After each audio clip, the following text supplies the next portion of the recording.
ಬಹುಶಃ ನೀವೆಲ್ಲ ನೋಡಿರ್ತೀರಾ, ಶ್ವಾನಪ್ರಿಯರು ಪ್ರಪಂಚದಾದ್ಯಂತ ಹೇಗೆಲ್ಲ ತಮ್ಮ ಶ್ವಾನಗಳನ್ನು ನೋಡ್ಕೋತಾರೆ, ಹೇಗೆಲ್ಲ ಪ್ರೀತಿ ಮಾಡ್ತಾರೆ, ಹೇಗೆಲ್ಲ ತಿನಿಸುಗಳನ್ನು ತಿನ್ನಿಸ್ತಾರೆ, ಅವುಗಳನ್ನು ಹೇಗೆಲ್ಲ ಆರೈಕೆ ಮಾಡ್ತಾರೆ ಅನ್ನೋದನ್ನು ನೋಡಿದ್ದೀರಾ.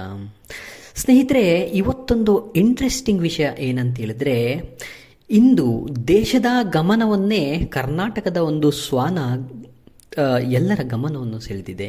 ಅದೇನಂತ ಹೇಳಿದ್ರೆ, ಕರ್ನಾಟಕದ ಒಂದು ಶ್ವಾನ ರಕ್ತದಾನ ಮಾಡಿದ ಒಂದು ಅಪರೂಪದ ಪ್ರಸಂಗ ನಮ್ಮ ಕರ್ನಾಟಕ ರಾಜ್ಯದ ಕೊಪ್ಪಳ ಜಿಲ್ಲೆಯಲ್ಲಿ ನಡೆದಿದೆ. ಸ್ನೇಹಿತರೆ, ಹೌದು, ಮನುಷ್ಯರು ರಕ್ತದಾನ ಮಾಡುವುದನ್ನು ಕೇಳಿದ್ದೇವೆ, ನೋಡಿದ್ದೇವೆ.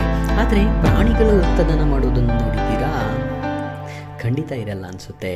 ನೋಡಿ, ಅದಕ್ಕೆ ಉದಾಹರಣೆಯಾಗಿ ಕೊಪ್ಪಳದಲ್ಲಿ ಬುಧವಾರ ಸಾಕಿದ ನಾಯಿಯೊಂದು ಮತ್ತೊಂದು ನಾಯಿಗೆ ರಕ್ತದಾನ ಮಾಡುವ ಮೂಲಕ ಗಮನ ಸೆಳೆದಿದೆ. ಹೌದು ಸ್ನೇಹಿತರೆ, ಇಂತಹದ್ದೊಂದು ಇಂಟ್ರೆಸ್ಟಿಂಗ್ ವಿಷಯ ಇವಾಗ ಬೆಳಕಿಗೆ ಬಂದಿದೆ. ಕೊಪ್ಪಳ ನಗರದ ಒಂದು ಪಶು ಚಿಕಿತ್ಸಾಲಯದಲ್ಲಿ ಪ್ರಾಧ್ಯಾಪಕರಾದ ಬಸವರಾಜ ಪೂಜಾರವರ ಸಾಕು ನಾಯಿ 3 ವರ್ಷದ ಭೈರವ ಎನ್ನುವ ಡಾಬರ್ ಮ್ಯಾನ್ ನಿಂದ ರಕ್ತದಾನ ಮಾಡುವಂತಹ ಒಂದು ಪ್ರಸಂಗ ನಡೆದಿದೆ.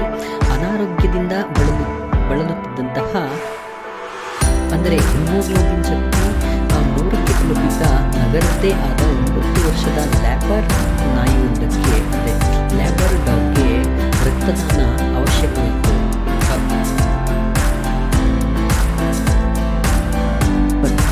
ಭೈರವ 3 ವರ್ಷದ ಭೈರವ 9 ವರ್ಷದ ಲ್ಯಾಬರ್ ಡಾಗ್ಗೆ ರಕ್ತದಾನವನ್ನು ಮಾಡಿದೆ. ಸೊ ಈ ನಾಯಿಗೆ ಯಾವಾಗ ರಕ್ತದಾನ ಬೇಕು, ರಕ್ತದ ಅವಶ್ಯಕತೆ ಇದೆ ಎಂದು ಗೊತ್ತಾದಾಗ ಇದನ್ನು ಅರಿತ ಅಲ್ಲಿನ ವೈದ್ಯರು 3 ಸಾಕು ನಾಯಿಗಳ ವಿಳಾಸಗಳನ್ನು ತಿಳಿದು ಕೊಪ್ಪಳದಲ್ಲಿ ಸಂಪರ್ಕ ಮಾಡ್ತಾರೆ. ಈ ಒಂದು ಸಮಯದಲ್ಲಿ ರಕ್ತದ ಸ್ಯಾಂಪಲ್ಗಳನ್ನ ಸಹ ಕಲೆ ಹಾಕಿ ಪರೀಕ್ಷೆಗೆ ಒಳಪಡಿಸಲಾಗುತ್ತೆ. ಆ 3 ನಾಯಿಗಳ ಸ್ಯಾಂಪಲ್ಗಳಲ್ಲಿ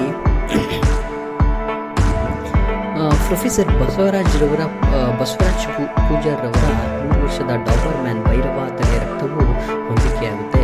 ಅನಂತರ ವೈದ್ಯಕೀಯ ಒಂದು ನಿಯಮಗಳ ಪ್ರಕಾರ 300 ml ರಕ್ತವನ್ನು ಪರೀಕ್ಷಿಸಿದ ಬಳಿಕ ಕುತ್ತಿಗೆಯ ಭಾಗದಿಂದ 12 ನಿಮಿಷಗಳಲ್ಲಿ ಪಡೆದು ದೈಹಿಕವಾಗಿ ನಿಧಾನವಾಗಿದ್ದ ಲ್ಯಾಬರ್ಡಾಗ್ಗೆ ನೀಡಲಾಗಿದೆ. ಸ್ನೇಹಿತರೆ, ಇದೊಂದು ಅವಿಸ್ಮರಣೀಯ ಘಟನೆಯಾಗಿದ್ದು, ಪ್ರಾಣಿ ಪ್ರಪಂಚದ ಒಂದು ಕುತೂಹಲಕಾರಿ ಹಾಗೆ ಅಭೂತಪೂರ್ವ ಘಟನೆಯಲ್ಲೇ ಗಮನಿಸಲಾಗಿದೆ.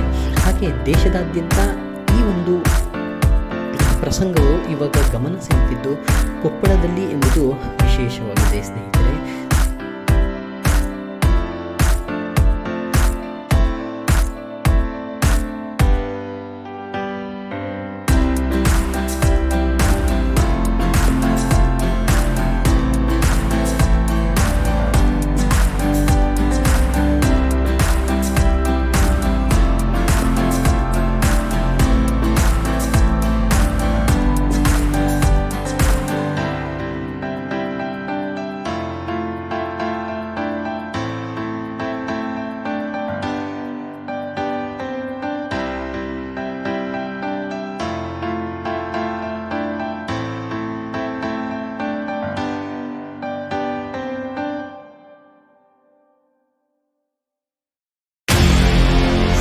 ನಿಮಗೆ ಈ ಒಂದು ವಿಡಿಯೋ ಇಷ್ಟವಾಗಿದ್ದಲ್ಲಿ ಲೈಕ್ ಮಾಡಿ, ಫಾಲೋ ಮಾಡಿ, ಹಾಗೆ PNS ಎಜುಕೇಷನ್ ಚಾನೆಲ್ನ ಸಬ್ಸ್ಕ್ರೈಬ್ ಮಾಡಲು ಮರೆಯದಿರಿ.